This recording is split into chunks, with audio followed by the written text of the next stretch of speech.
صباح الخير او مساء الخير على حسب الوقت اللي تشوفوا معايا في الفيديو. بس الوقت ده انا كنت الصبح بعمل فطار. عايزه بس قبل ما نتكلم في الفيديو حابه اشكر كل الناس اللي دخلت معايا جديده في القناه واشتركت، بجد شكرا جدا ليكم. طبيعتكم دي على راسي من فوق والله، وان شاء الله اكون على عند حسن ظنكم باذن الله.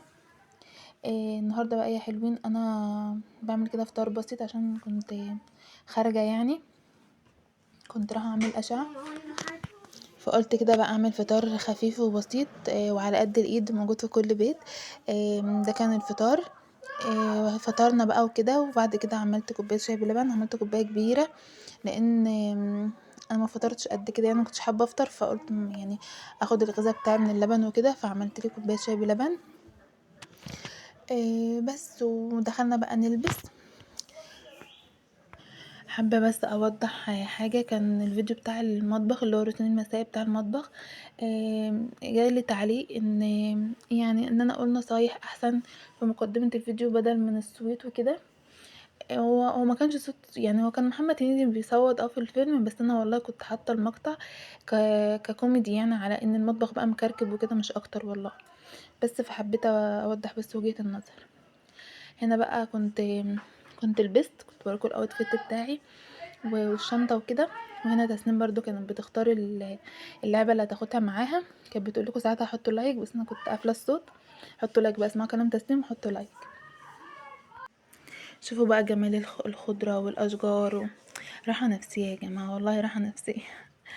هنا بقى كنت انا في المركز بتاع الاشعه مستنيه دوري. وبعد ما خرجنا بقى رحنا كافيه كده، وبعد كده اتمشينا عند السيد البدوي شويه.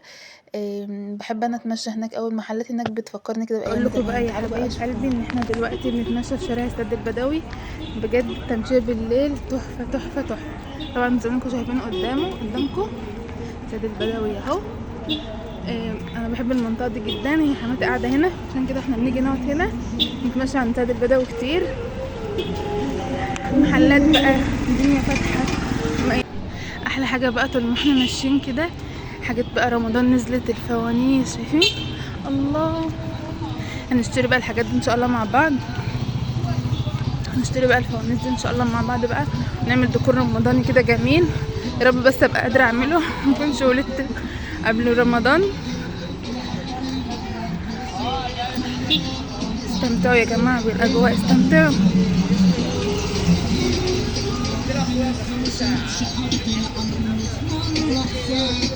بجد احلى حاجه موجوده في الشوارع حاجه رمضان، والله بجد. يعني ربنا يبلغنا رمضان يا رب، بسنة طيبين.